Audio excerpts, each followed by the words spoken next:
Hey everyone, welcome to Marcus Fixes Stuff, the show where I teach you how to make repairs at home so you don't have to pay for an expensive repairman. Now, in one of my other videos, I showed you how to change the light bulbs in your brake lights on a 2016 Chevy Traverse.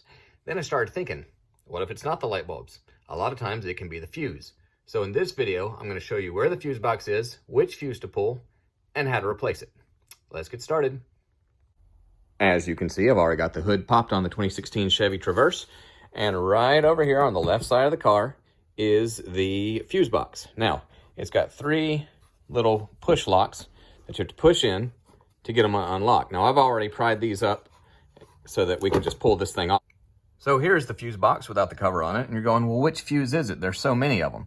And there are. But if you look at the underside of the fuse box cover, it's got a little diagram that matches the shape of the fuse box itself. You look right here where I'm pointing, and it says stop lamp, because that's what everyone calls them. They don't call them brake lights, they call them stop lamps. Anyway, it's a 10 amp fuse, and that's the one we're going to pull. This is the fuse that we're wanting to get out of there.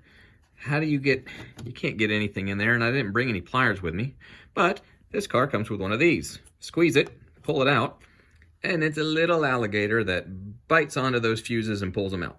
So all you got to do is stick it right on top of that fuse. It locks into place.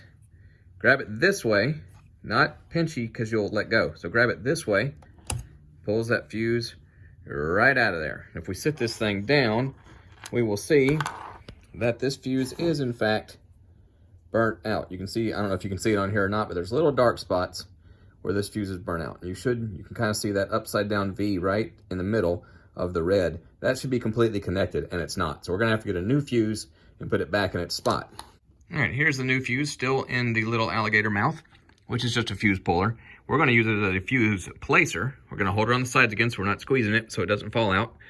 Put it right down in there. You can feel it snap in. We're gonna pinch it, and then we're just gonna push it in just to make sure. And there you go. Another job well done. I know this was a short video, but I hope you learned something, and we will see you next time when something else breaks. God bless.